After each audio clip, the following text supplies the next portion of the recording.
We build systems using the principles of isolation to achieve what we call autonomy.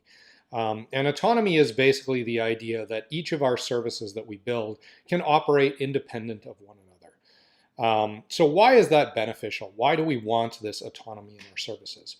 Well, keep in mind that microservices can only guarantee their own behavior. They do that through their API. So each microservice presents an API to the world and it says, this is how I will behave. If you ask me this question, I will give you this answer. They can't guarantee what other services are going to do. They can't guarantee that those services are going to be running. They can't guarantee that they'll be responsive. They may be slow. They may have other issues. So they can only guarantee what they will do. Again, this is just like people. I can guarantee how I'm going to behave. I can't guarantee how you're going to behave. I think it's very useful when we think about distributed systems to think about people, because people represent a natural distributed system. So microservices only guarantee their own behavior. Isolation allows those services to operate independent of one another. When services are very tightly coupled and they're not isolated, they can't operate independently. They rely on other people to do their work, and as a result, they become brittle. Again, if we think about that in terms of people, if I can do all of my work completely independently, that's a very efficient process. On the other hand, if my work relies on 50 other people in order to get it done, it's probably going to happen very slowly, and it's probably going to be very difficult to coordinate all of that. Things are going to start to fall apart very quickly. What happens if somebody gets sick and can't do their part of the job? So making each service autonomous helps to solve that problem. How do we make services autonomous? Well, we need to make sure that they have enough information to resolve any conflicts and repair failures. What this does is it means that they don't require other services to be operational at all times. There's a number of different ways that you can do that. You can use things like asynchronous messaging. You can use various techniques for introducing isolation into your application. But generally speaking, the idea is you need to isolate those applications. You can use techniques like making copies of data so that in the event that an external dependency goes down, the service can rely on a copy of the data rather than relying on the external service. So there's lots of things that can be done here. But again, the end goal is to make it so that each service can operate completely independently of every other service for at least a short period of time. Maybe not forever. At some point, they might need those other services to come back. But if they can operate at least for a short period of time in a fully autonomous way, that's very beneficial. So what are the benefits? Well, autonomy allows for stronger scalability and availability.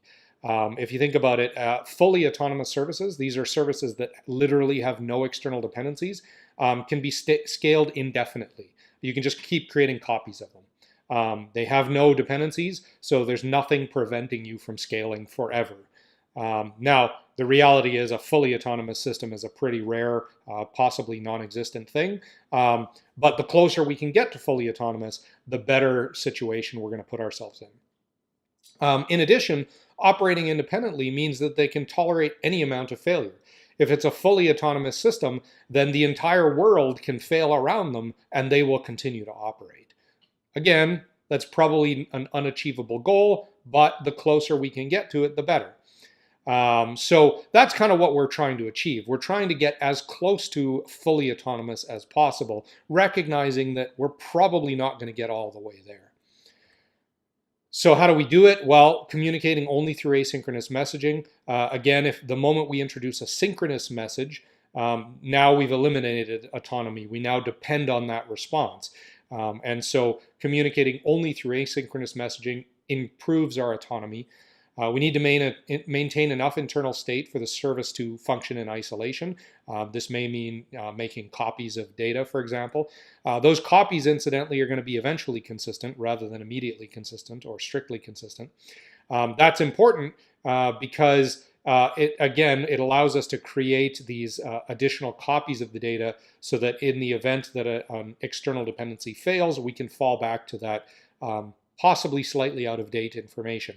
If you think about this from, say, a banking perspective, if you go to your bank and you want to know the balance of your account, what would you really like to know? Do you want to know the balance of your account right at this second, Or would you like to know the balance of the account 10 minutes ago? If you need to know it right at this second, then that means that you can't really tolerate any failures.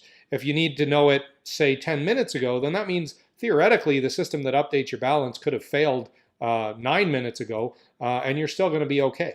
Now, if you're standing at the till at a store trying to buy something with your bank card, 10 minutes ago is probably sufficient for most use cases.